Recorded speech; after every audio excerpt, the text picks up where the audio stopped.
violence with our youth in their communities and schools. And we are extremely proud of Baltimore. I mean, we have a long way to go, and we keep hearing so much. We hear so much in the media, from negative to positive. But it was really good today to hear from our youth, amazing young people, including our youth advocate, Brianna Harris, as well as other youth from Heart Smiles, Aziza Peace, and other organizations. We are just super excited. So we just want to share with you guys a clip. It's part of a series that WJZ is doing. And while we know that most of us we don't need media to do this work, it's really nice to have the support of media to spin a positive narrative and share positive narrative about our youth in Baltimore and their hopes and their dreams, and to actually advocate for us adults and the communities and our city's leaders to listen to them. So Franny, please share a clip. All right. And I apologize if my YouTube is a little slow. I'm also live streaming this meeting, so I don't know how this is going to go at the same time, but we will see. Can you guys, it says it's loading. All right. Can everyone see my screen? Mm-hmm. Yes. Great. Yes. All right. And welcome back, everyone. The violence involving juveniles in the city is having an impact on every young person who lives in Baltimore. Paul Gessler has more on how they are dealing with and living with this trauma every day. Trauma is neither a new term. It's hard growing up here. Nor a new problem. That's just the reality. It's hard. Of course, violence is the first thing that comes to mind. Take a cue from Healing City Baltimore Director Kim Legree. The consistent theme, decade after decade, is we're not being listened to. Listen to the youth. It's like losing friends at a young age. You're in the 4th grade, 3rd grade, and then just like as you go on, you just lose more. Listen to Darian. That's all young people know nowadays. And me, I lost both my brothers to gun violence. I lost my grandmother to gun violence. I lost my uncle to gun violence. Just a teenager, traumatized over and over. They think I can make quick money, but being in the streets don't lead to nothing but jail or death. Listen to Brianna, a student at Frederick Douglass High School in 2019 when a staff member was shot in the lobby. I feel like a lot of our trauma was overlooked. A lot of people just kind of went through it and made it seem like it was something that was normal. Listen to Ariana, now a college student. I see nothing but violence, broken down buildings, drugs, drug addicts. It makes me feel like I'm stuck in this location. It feels like it's never ending. This is the impact of violence, both on the streets and on social media. News headlines are literally a source of trauma. They cause trauma. Now I get front row seats to my own trauma, my family members, my next door neighbors, as well as everyone else in this city, every other city. Teens telling us the trauma mixes with mounting anxiety. It's almost like I'm next. Like, dang, I don't even have a chance to grow up and experience the life that I want to live. I think about death every day because you never know what's going to happen. You never know when it's coming. If it happens, it happens. Kind of expecting death at a young age is not abnormal to us. Bullets don't have names on them. That's sometimes all you can think of is that I step outside and I'm on my way to school, and I could be next. Heal yourself. Legree says adults need to address their own traumas. Simple as that. They're raised around people who sell drugs. They're raised around people who have guns. They're raised around people who have these pessimistic mindsets. Healing happens in relationships. We need healthy relationships for our youth. That goes from home to community to school. So listen to them. There are still people who are fighting to make Baltimore better. They are pleading. As much as we experience trauma, it's not all that we know, and it's not the only thing that we are. Pay attention, Baltimore. Even though you go through trauma, I feel as though you should use that to motivate yourself to do good for you and other people. The youth are talking. Listen up. Baltimore does have a lot of trauma, but it has a lot of beauty. And if we take the time to really pay attention to all this talent and work together to bring them up, I really think that Baltimore could be safer. Oh, thank you for showing that clip, Franny. So once again, it's just wonderful to be surrounded by a positive narrative of our city. So while we have very real understanding of the very real challenges that we face, we are well equipped to continue improving our communities and the outcomes for our youth. Do we have any youth on the call today? Anyone between the ages of 12 and 24? Noah? Yeah, I'm seeing Noah and Charity. Charity, yes, and I did see some good news. We'll share the good news. If you guys are up to it, I would love to just hear just some honest reactions, just your thoughts around the clip.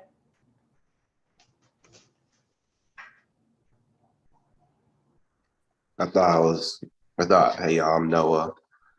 I thought the clip was just real. I thought it was wholeheartedly honest, and I'm sad to hear it happening, but I'm glad to see that being put on the news and being publicized and made public and aware. And one thing I forgot, the young man said, he said something along the lines of embrace the struggle and use the struggle to your advantage.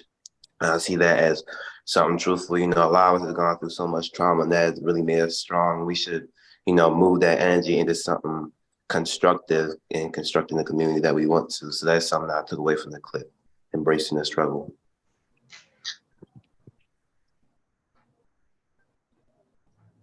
Charity, did you want to share? You don't have to.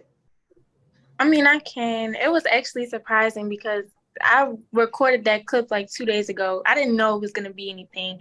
So it was really nice to hear other youth perspectives. It's really good to hear youth's voices and not just the people who are giving it to you secondhand. It hits different when it's the person experiencing it.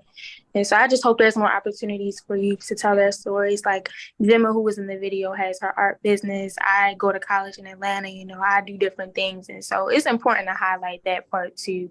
So I really loved how they said it's two sides to it. Like, it's not just trauma, you know, we heal, you know, healing is an omnipresent thing. So, yeah.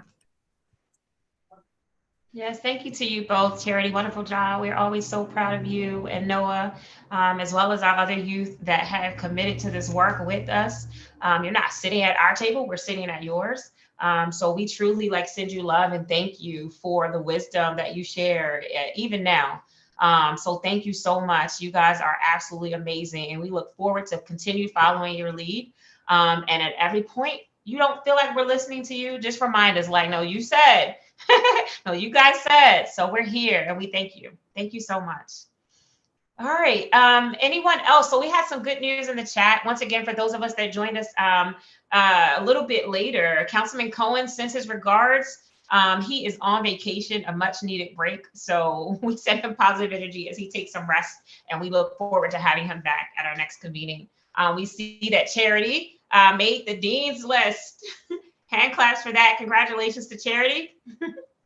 And then Teresa Bruce has a student who is the grand prize winner in an international and national photography contest. Oh, that is absolutely amazing. Teresa always has great news. Congratulations to your student. We're seeing hand claps from Delegate Boyce. You know, I see confetti from Rashida Harrell. So congratulations. Thank you guys. Any other good news, feel free to put them in the chat. And I am going to turn it back over to Franny so that we can hear out from each of our subcommittees. Thank you for many of you, including Dr. Leaf, for suggesting that we leave time during this space so everyone can hear about subcommittees, what they're working on, what the priorities are, what are the successes, what are the challenges. And we get to do that a little bit today before we break out into our separate groups. So thank you guys. Good to see everyone. Franny, all yours. Yeah, so like Kim just said, we'd love to hear a little bit about what each subcommittee is up to, current goals, current work. I think I see on camera, I see Ryan and Meryl, but I think Ryan is talking from the youth subcommittee. So I think I will turn it over to you all first. Sure. And I don't mind kicking us off, Ryan, and you can pick up on the stuff that I may have missed. All right, so a little updates from our youth subcommittee over the past few months. So we've been working in trying to build a partnership with Parks and Rec, if they're on, to help support them and their new teen spaces that they are creating in 5 rec centers. In a few months ago, we did tours of these teen spaces and these rec centers and really had a chance to talk to some of the directors of the rec centers and hear a little bit about what they're already doing that may already be aligned as well as start to get ideas around support. And so we're still interested in moving forward with that, that relationship and building that relationship and supporting them. And, one, I would say a challenge potentially of that is just that we are a group that moves quick and really has a lot of great energy towards this and really wants to put action behind some of these initiatives. But also, big institutions, they move a little bit slower, which is totally understandable. And so one thing that we found is that we really wanted to make sure that we were using our time in results that were really youth-led, in addition to strengthening the work with Parks and Rec. And that led us to one of our biggest challenges is that we have a lot of folks who work with youth on the youth committee work group over the past few months, but not many young people themselves, especially young people leading the work of the work group. And so with the funds that we had for our work group, we had determined last winter that we really wanted to hire 2 youth leaders. And so over the last couple months, a lot of time has been spent by the work group and creating the flyers, the sending out, reviewing applications, creating interview questions and rubrics and scheduling interviews and all that good stuff to hire our first 2 youth leaders through those funds. And so we are so excited to have Charity and Noah on in that role and to have more youth involvement in our work group, which we think will bring more direction and leadership on this task that we can authentically say is youth-led and driven. We really use our space often as also a place to collaboratively share information about upcoming initiatives and meetings that align with advocating for youth leadership. For example, Dr. Leaf is fabulous at helping connect the different organizations and folks on our work group with upcoming meetings and committees around potentially youth violence prevention and school advocacy and things like that. So we definitely use our space often for that. And I would say that is the quickish elevator speech for these committees work over the past few years, or not years, months. But anyone, or Ryan, would you add anything to that, or anyone else in the work group? Anything glaring I missed?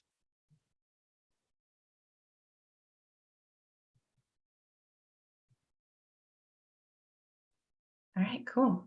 I think we're good. I don't really have anything to say. I do want to say that we did bring the 2 youth on, and we've been talking about this since pretty much last July when we met with Parks and Recs, and I was kind of saying like it's no point of us as adults meeting with Parks and Recs around team spaces when we don't actually have the team to actually give the input. So us bringing on the 2 new youth was a great addition because I know they're amazing people and they're going to do amazing work with us.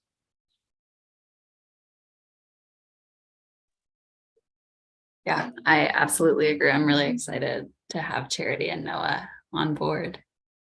Can I take it over to, unless first, does anyone have questions or comments on what the youth group is up to? Just that Park and Recs has continued to move ahead with the rec center, and actually in the last 3 weeks they've also expanded it as the mayor's come up with some resources to expand the programming in the late afternoon, early evening for youth, so they have more positive things to do, particularly coming into the summer. So they've been working on that, and they're very interested in identifying programs that can be that would be interested in using their space, either bringing their kids to their space or working with the kids that are already in their space, because the adolescent age range is one that's underutilizing the spaces at the moment.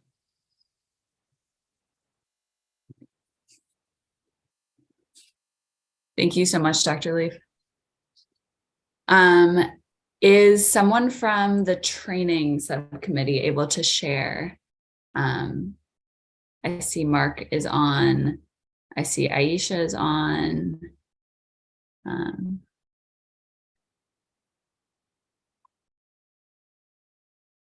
Yeah, defer to the chair of the committee. I'm not sure we have a chair, but Mark, would you like to? We've had a team approach. Mark, do you want to share out? Like ruin the recording.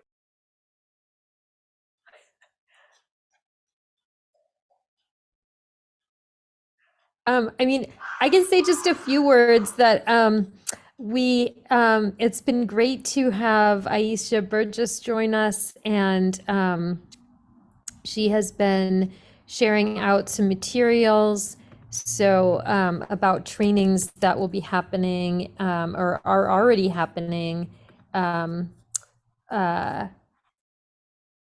the Rec and Parks agencies. So those have been scheduled, starting last month and going through parts of June for the executive coaching sessions. And I don't know, Aisha, would you like to say a bit more about the Parks and Rec trainings? So I will just say that we started the trainings with Recreation and Parks.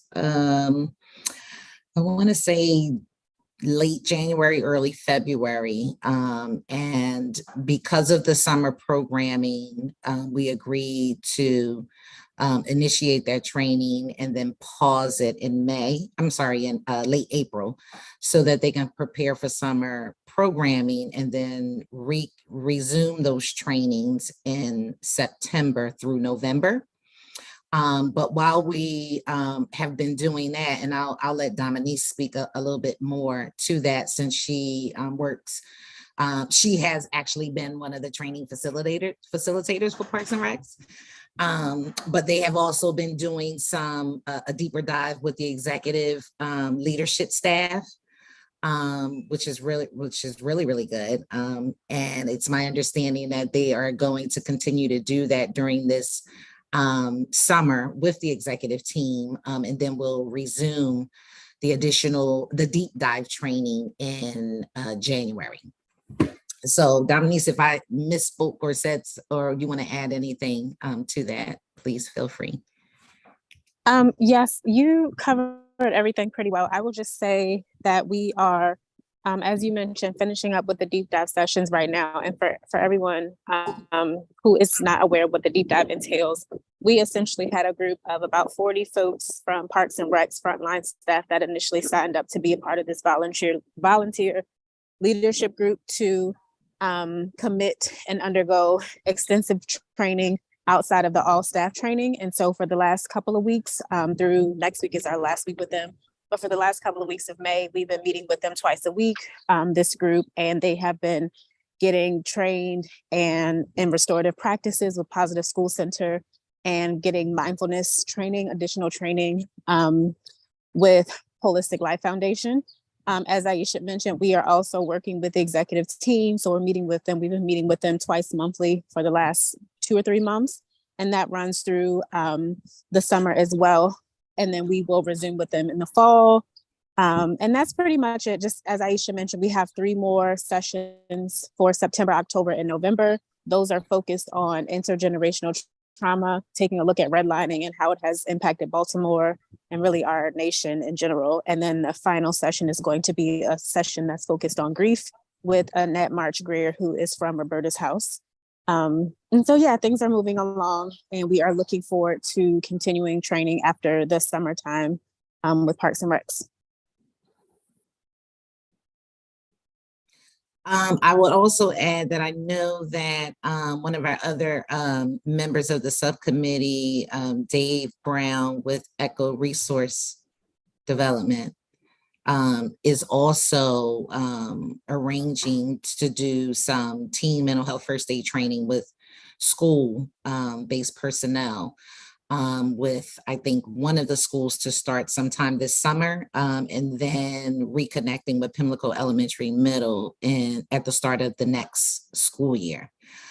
So those trainings are underway as well. And as a subcommittee, we'll just be working to identify additional opportunities to provide this training to additional schools and other organizations who are serving young people.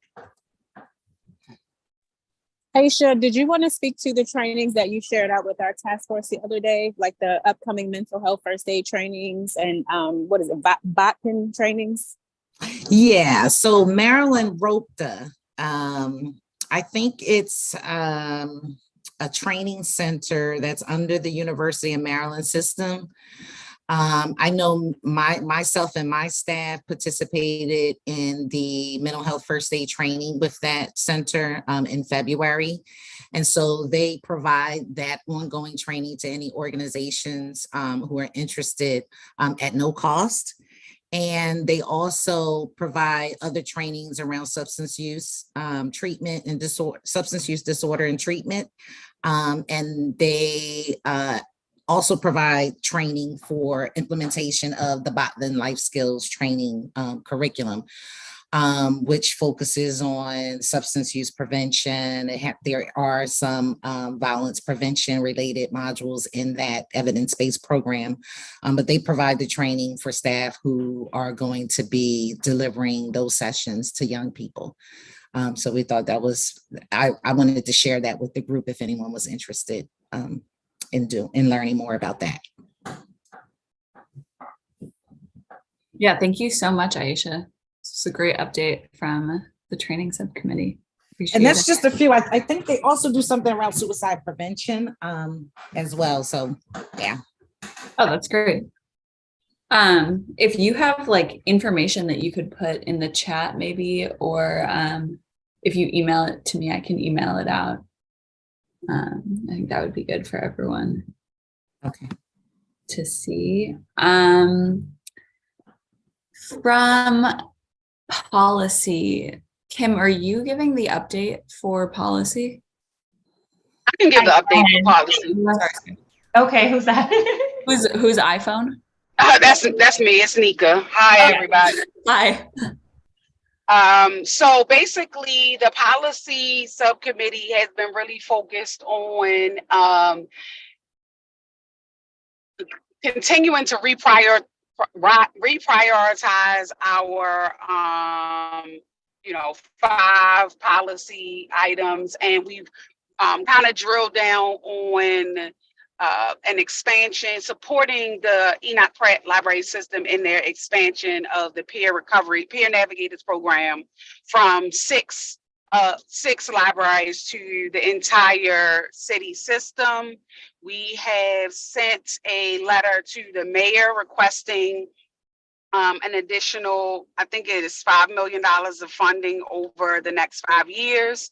We are currently finalizing an op-ed that we will try to get picked up in the newspaper, that also would, kind of support our call to support the Peer Navigators program. And again, the Peer Navigators program are people who have lived experience with substance abuse disorder and recovery, that are supporting other people who are currently navigating their own recovery journey. And it is set up inside of the program, is set up and functioning inside of, like I said, 6 of the Enoch Pratt branches. And they do everything from resource referral to Narcan training, actually also to, providing Narcan to someone who might be experiencing overdose. And so that has been the policies committee's focus at this time. We also,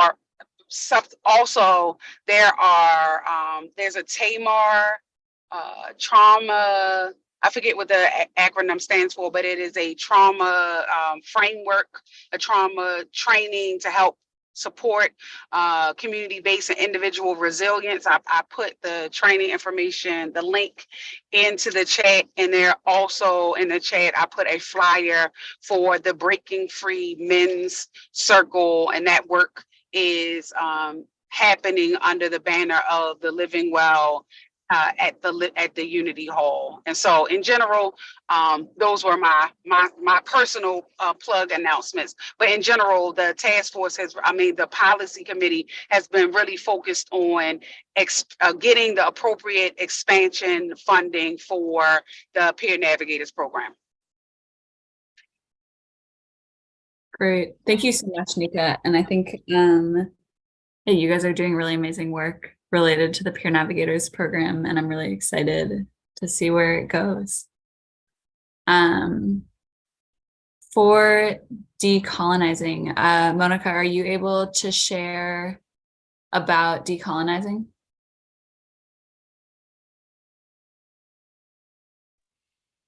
Hello, everyone. Yes, I can.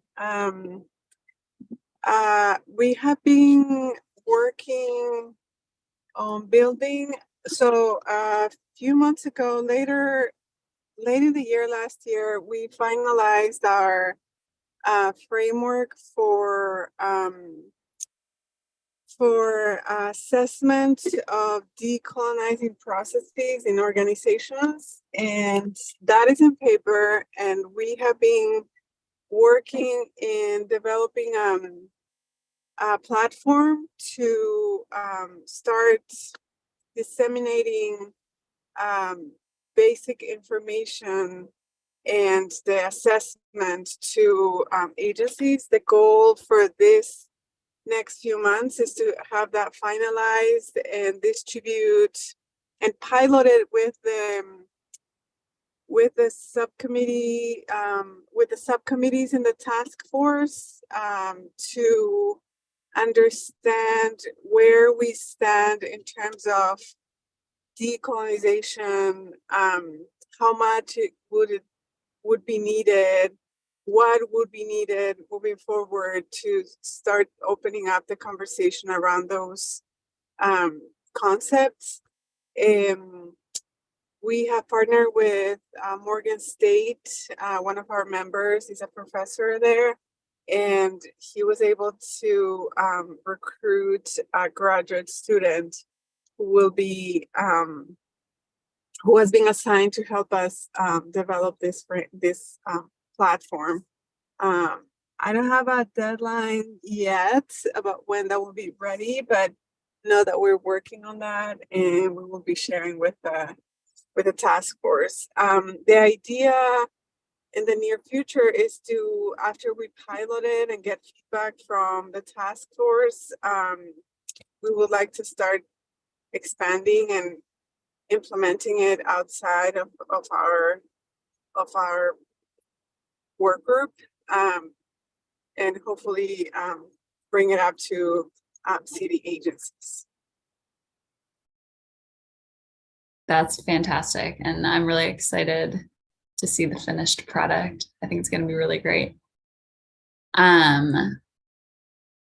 Okay, so we did youth training, policy, decolonizing. That leaves medical. I think so. The medical subcommittee chair, Panagis, is running a little bit late today. He texted. So I'm going to give an update for the medical subcommittee.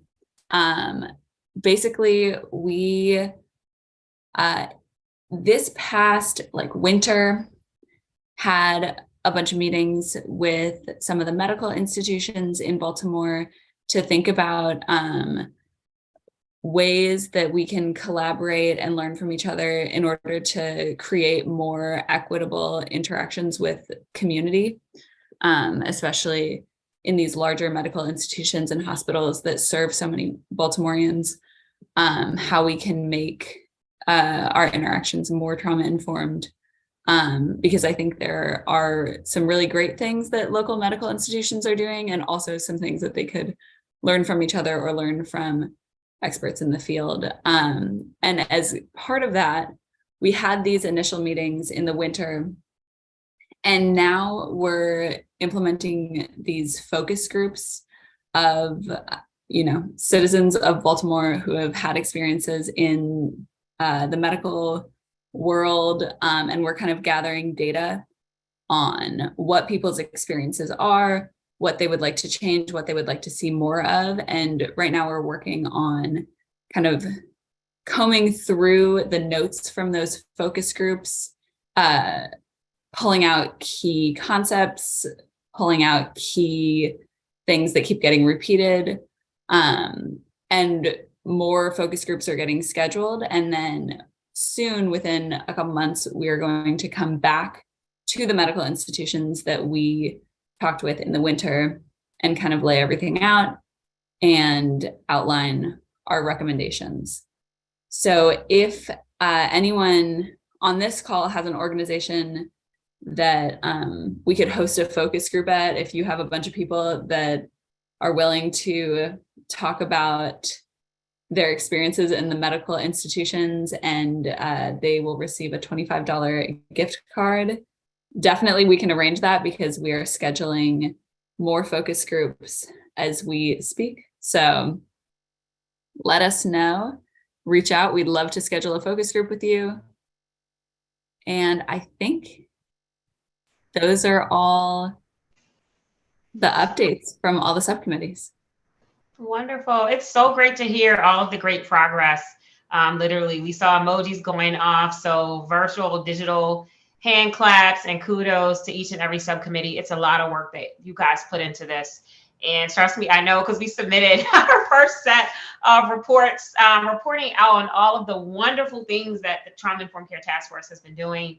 So it's just amazing to read and learn and hear about all of the great work. And we look forward to continuing hearing from each of you. We'll be reaching out to our subcommittee co-chairs and members over the next month or so to get your ideas and hear your thoughts around effectiveness of the task force, what we can do to improve communication and all of those great things, because this work still continues.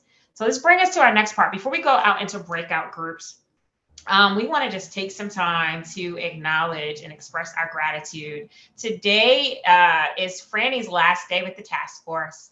She has successfully completed her fellowship with Baltimore City. And we are so grateful for everything that she has contributed to the success of this project.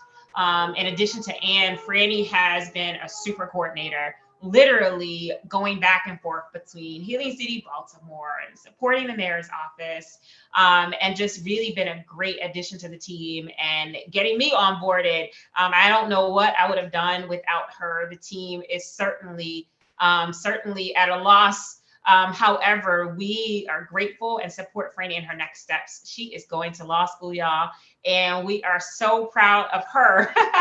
So I just want to say thank you on behalf of the Trauma-Informed Care Task Force, Healing City, Baltimore, and everyone. So wonderful job, Franny. And I'm going to turn it over to you to share a few words just about your experience. And then we will reintroduce our newly onboarded Assistant Director, Rashida Harrell. Yeah, thank you so much, Kim. And I'm seeing in the chat, thank you guys. I'm really excited to kind of step into my next chapter in law school, but definitely will miss you all. I'm going to be monitoring closely the work that you guys keep doing. So I'm excited to see all of that. And I'm excited to stay in touch with everyone. And I think that Kim and Ro and Margaret and Bree really have everything under control. And I think you all and everyone on the task force are going to do amazing things. So I appreciate you all so much. Oh, we certainly, once again, just super grateful for you, Franny. Thank you so much for everything that you are and your presence here. We sorely missed, but we wish you all the best and send you off with so much positive energy and success. And of course, if you need any of us, we are here. Just keep your phone on for the next task force meeting. We'll have you on speed dial, but we love you and we appreciate you and know that you're going to do amazing things in your next chapter. So with that, we are welcoming our newly onboarded Assistant Director, Rashida Harrell. We did a soft intro at our last Trauma Informed Task Force meeting, but Rashida is officially part of the Healing City Baltimore family. Once again, she has an extensive background and track record with Baltimore City Public Schools, and recently with the Baltimore Child Abuse Center, managing and overseeing Head with Care and a few other programs for youth, community, human trafficking at the Baltimore Child Abuse Center for Hope. So with that, we welcome Ms. Rashida Harrell Brockington, who will function as our Assistant Director and ultimately coordinator of these meetings, as well as a few other things. So you'll be seeing her face a lot more, but I will turn it over to Rashida Harrell to share a few words of welcome. Well, thank you, y'all. I'm so excited to be able to join the team that been graciously onboarded in such a wonderful manner with Kim and Franny helping me out to get me up to speed. So I will definitely at our next meeting have Franny on speed dial and asking for everybody's patience as we kind of get ourselves organized. But I'm just really, really happy to continue the work that you all have been doing. You've been working so hard. So can't wait to have conversations with you one-on-one to get a deeper dive into what we got going on and keep that work pushing forward. Wonderful. Welcome to the team, Rashida. And thank you again, Franny. You will certainly be missed. So just once again, Mr. Cohen will be back next week. We are honored to, Healing City Baltimore is honored to work closely with the mayor's office to ensure that the Trauma Informed Care Task Force has all of its needs met. So while Healing City Baltimore is funded to actually implement and oversee coordination implementation, our mayor's office actually is in charge of appointing its members. So once again, we will be reaching out to each of the appointed members for the task force, you know, those active and those inactive, to get your feedback, see where we are. We will look forward to continue building with everyone. So I'm going to turn it back over to Franny to take us into our breakout sessions. Awesome. So I am going to open all the rooms. If you are in the youth subcommittee, stay here. Everyone else, you should be able to, you'll either be sent in or you should be able to choose. Thank you, Aisha, for that link. You should be able to choose a room. Yeah, but if you're in the youth subcommittee, stay in this main room.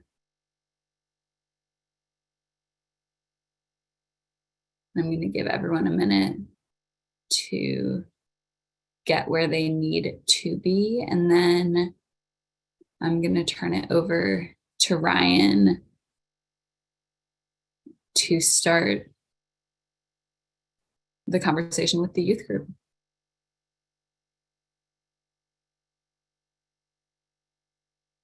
All right, I think everyone,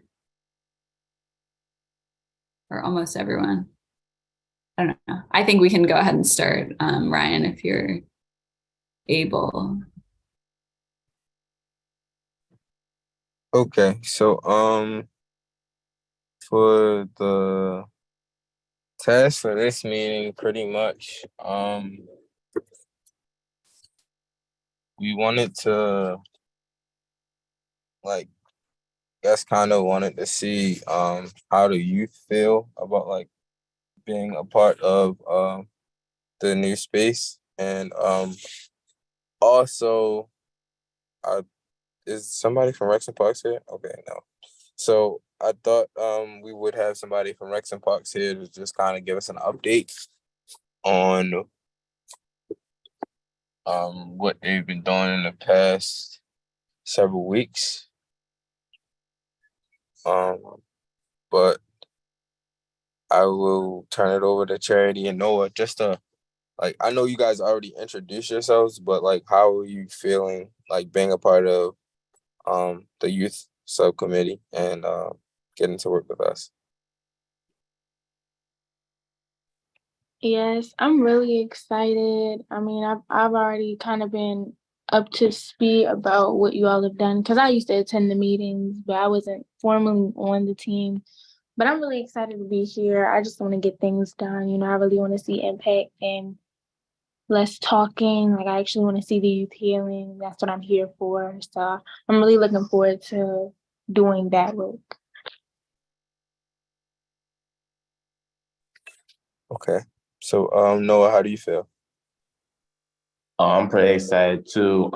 Last meeting gave me a lot of information, but once I get a little bit more updated, I'm feel a lot more comfortable. I also want to be a man of action too, and I want to be able to just understand more what y'all doing. I'm glad the person from Parks and Rec is ready to be here, because that's ready to give me a lot more understanding of where we at.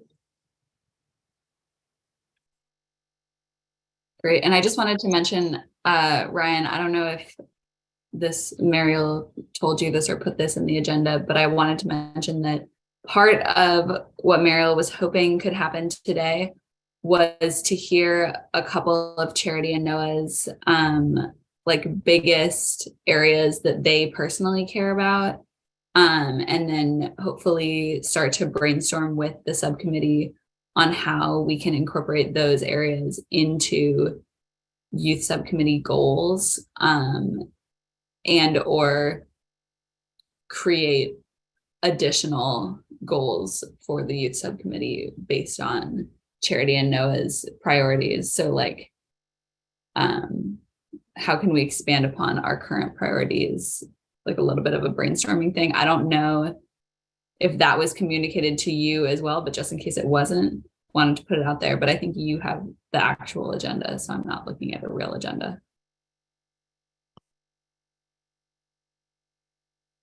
No, so Mario did mention it to me, but my laptop died and I'm in the car on my way home. So I'm trying to drive and talk to you guys at the same time. So I apologize for that. But pretty much what Franny said is pretty much what we're basically trying to do. Just pretty much set new goals and more goals around like the things that you guys are like not only interested in, but also like with things that you guys can bring to the youth group, and other things that you would like kind of want to see or want to be a part of.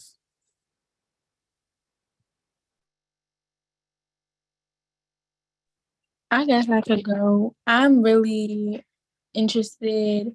Well, I can't say interested, like I'm happy about it, but I'm really invested in youth who are like unhoused, who don't have housing, just because of my personal experiences with that. And I know that can be a heavy burden. And so many young people we look at, we don't know, don't have a home, don't have somewhere to lay their heads. And I know because that was me. And so I'm really interested in seeing what solutions are being implemented now, or what connections can be made to implement sustainable solutions. Because if you don't have somewhere to lay, it really impacts your whole entire world. So that's one thing. And I'm also very interested, because I go to school for social work, I really want youth to get acclimated to talking about mental health.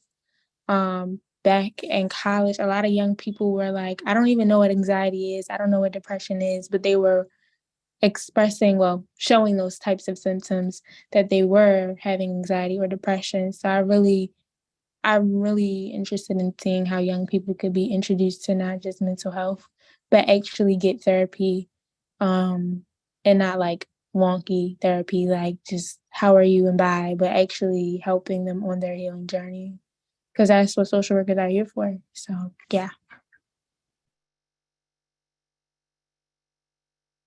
Yeah, thank you so much, Charity. I think that's really important.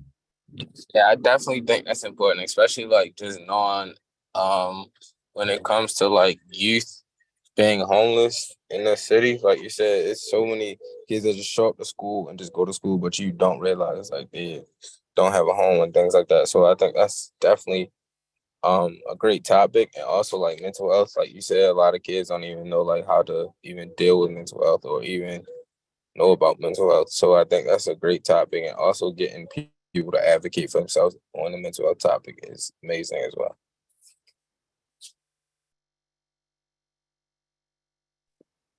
I thought that was really well spoken, Charity.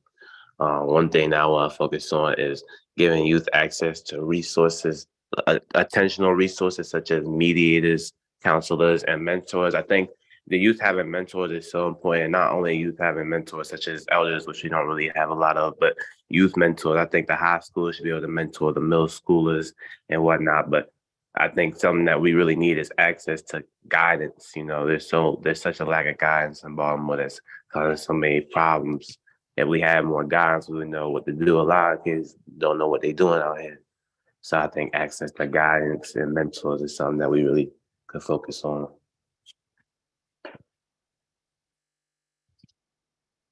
Yeah, I think that's really great also. Does anyone have thoughts on how like those priorities can be kind of interwoven with the group's current priorities or added on in any ways? I think it's all kind of interconnected. So I think we can tailor the work to reflect those. I think like back to Noah's point, just trying to get like access to I guess like different like mentors and things like that, or like youth led mentorships. I think we kind of were talking about that with Rex and Parks, but I don't think we were talking about like mentorship or like like mental health. We were just pretty much talking about like saying like how we can get the youth. I apologize. We were talking about that because we were trying to get the youth to work in the rec centers, but also have like healing spaces for the youth. So I think that's a great idea. And just kind of like trying to just build on what Noah was talking about. We've been doing that in some type of way, but it hasn't been consistent. And I would definitely want to see more consistency. But as far as like child homelessness, we did talk about that before. I know I think Mr. Parsons mentioned that that there are some kids that show up to his school and you wouldn't even realize that they're homeless. And also Miss Bruce as well mentioned that. So we have been kind of talking on it, but I think there's a way we can definitely elaborate on it.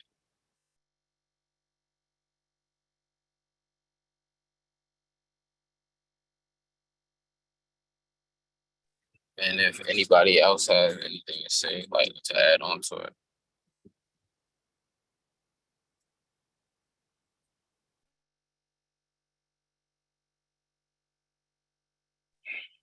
I know that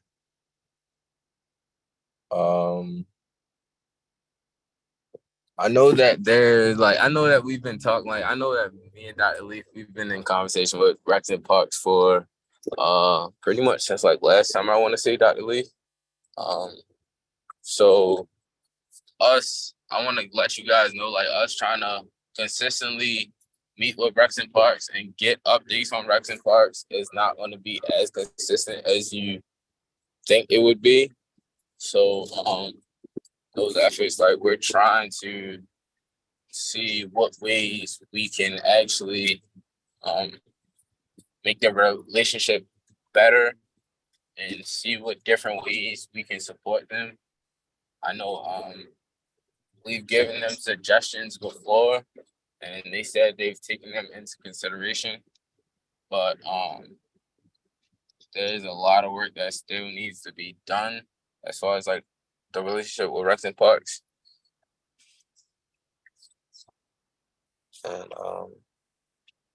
so do you have something to say, Dr. Lee? Well, I think again, and I think it started off earlier. We need to find a person who has some time, because meeting once a month isn't a good format for getting something done. So one is, if there's nobody who has time to work on that, then we probably should find a different issue.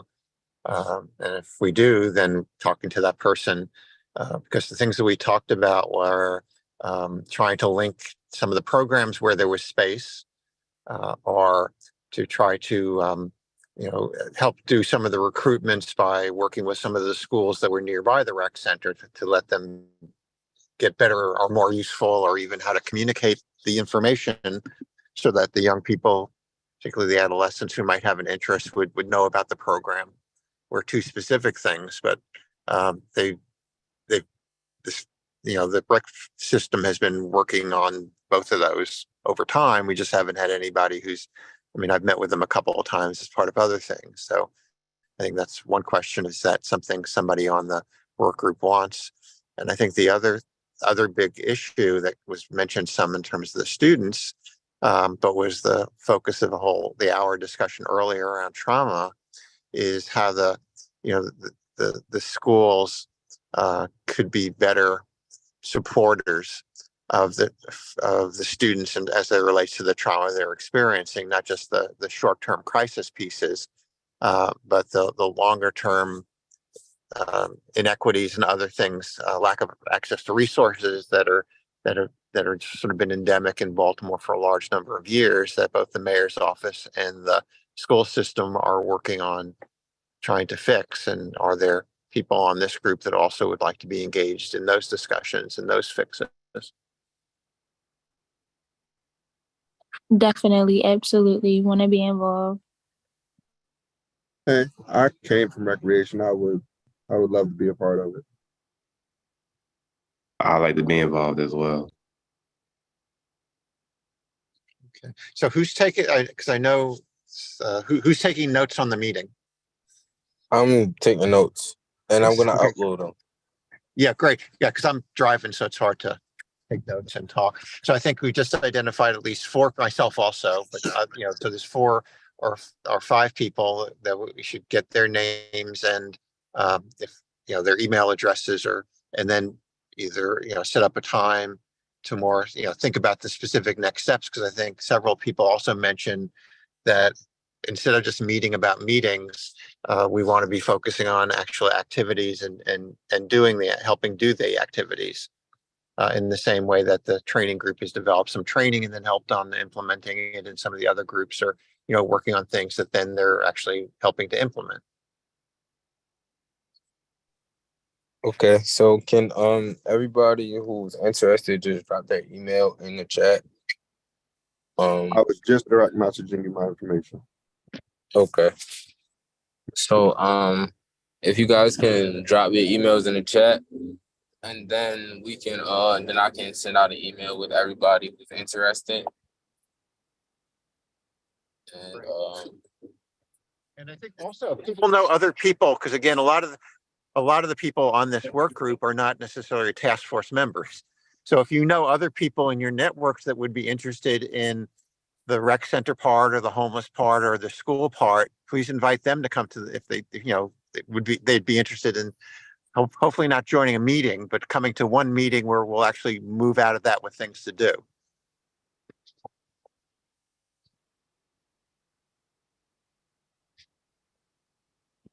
Including people who may be watching this on YouTube or other things and not have access to the chat. I think that's a great idea. Just definitely trying to get more people involved in seeing how we can get pretty much, like I said, just get more people involved and seeing what people's interests are, and moving forward with another issue that the group wants to move forward with, since like Rex and Parks has been like on a standstill for the past couple of months. Yeah. And also because people had to get off this a little bit earlier, but we have some people that work in schools. We have people that are currently or recently were students who probably have some great ideas about us, but what the specific activity should be, not just, I think we have a good understanding and spend lots of times talking about the problems. I think everybody wants to know, let's focus on actually helping get a solution in there.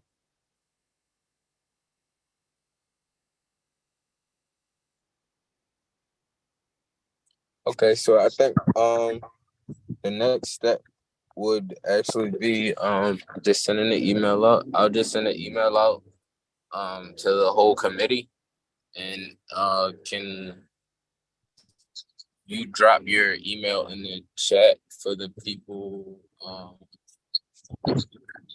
that want to be a part of the next steps, and I will send the email out to everyone and see who else wants to join, and then I guess for the next meeting we'll come together and expand more on like Dr. Lee said, like what solutions that like we can actually come up with, or what different steps we can actually take in order to create those solutions that we are looking for.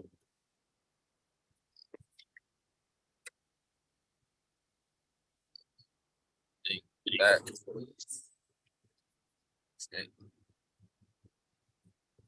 Do you have anything else to say, at least? No, I just appreciate the, the comments that everybody made before. I thought they were, really helpful in getting us thinking. Particularly as we move toward summer, unfortunately, the violence and other stuff tends to increase, and that people are more exposed because they're outside, the weather's nice. So something's happening and they may have nothing to do with it, but the shooting, comes to them because they're sitting on their porch or sitting, walking down the street. I definitely think that was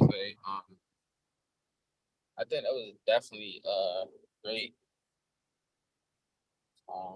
segment that Franny displayed. And Charity, I think you spoke very well.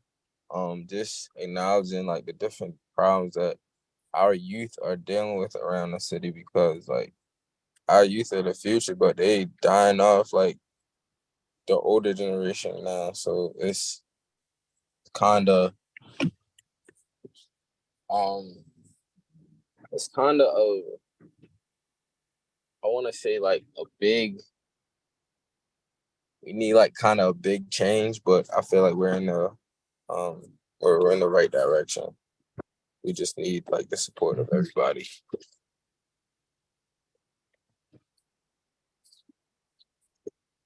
Yeah.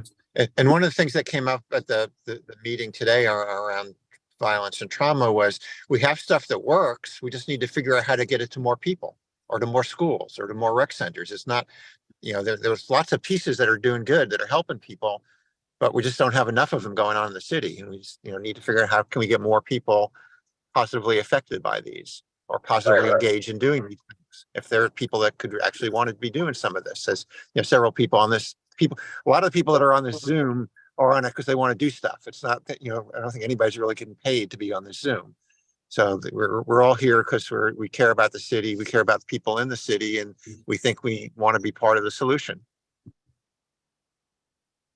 Right. So how do you think we, or like in the meeting, did they talk about any ways of trying to expose more people to like kind of the work we're doing, or how we can get them interested in like the things that we're doing?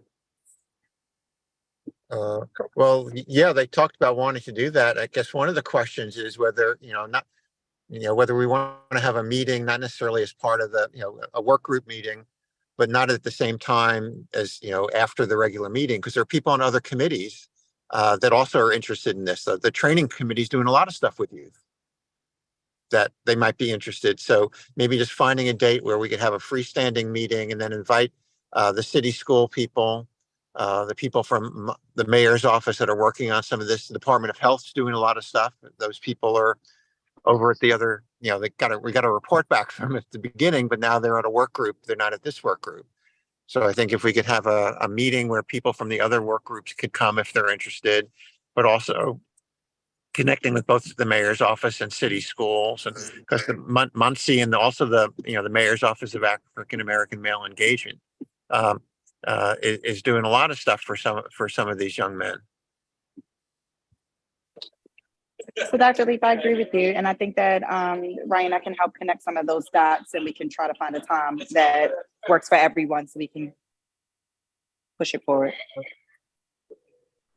I think that's a great idea. Just just trying to connect to different people in different groups to just kind of see like how they feel or how they can there are different resources that can help us out or see how we can help that work out. I think that's a great idea, just to tap into the different organizations going to work around the city. So I think that's a great next step as well. So I will send out the email, and then in the next steps, I will say that is it okay if I say that you will reach out to like different organizations to see how Of they course, can support our work? of course. Okay. And so for And also a time that would, if we're sending out something to people who are already saying they're interested in stuff, come up with 2 days or 3 days with 1 or 2 hours so that we could lock down the time that the most people could come to. okay, I think that's a great idea as well. That So can definitely happen. So Ryan, I'll connect with you as well this week and early next week okay, to flush it out. okay, that's fine.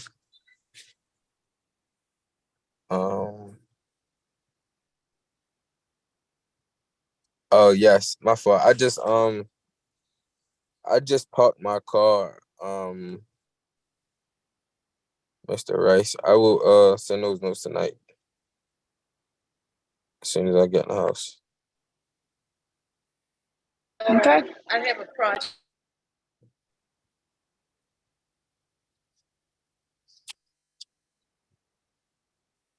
Did somebody say something?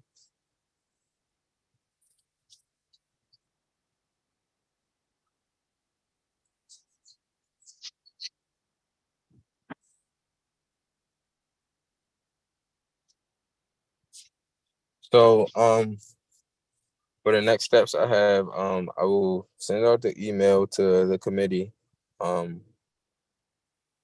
regarding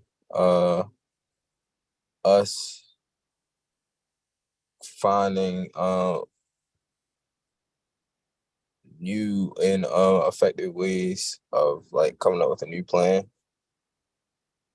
Since Rex and Parks is on hold, and then I also have that Miss Bruce will connect to the different organizations that she knows, and I will try to connect to the different organizations that I know as well.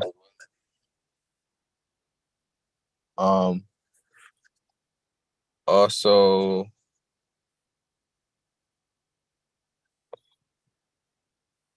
so I have those 2 action steps right now. Is there anything else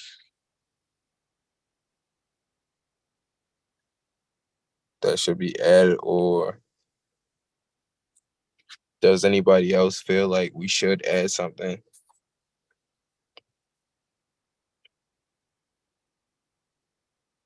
I think that'll be a good next step. Gets us focused and helps us move forward. Okay, so and then I'll update the notes and get those to you guys by the end of the night, or if not by the end of the night, definitely in the morning. And, So and I'll if we're, say, if so we're we'll setting, return that relief. well, I'm thinking also if we get the notes, so because we were just talking about how some people in the other committees might be interested in this. If we Okay. get the notes distributed before the next meeting, I mean, they can just email them.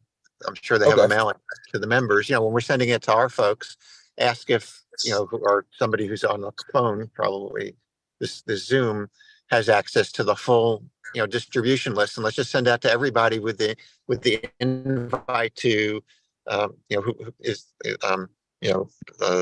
Ms. Bruce or whoever's going to be taking lead on trying to keep, get the people together, at least the names, if they're interested, to get in touch with that person. Okay. And that's me, Ryan. So I will Or Shada, right? I'll support you. Yes, I'll support you in that. Okay. All right. Yes, you do. I'll drop my phone number in the chat. Okay.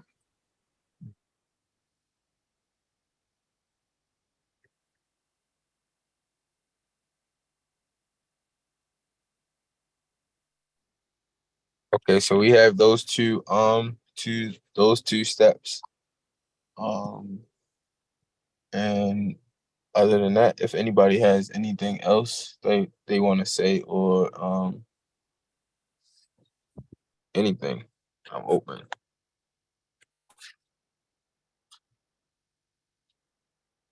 But if not, we can end a little early.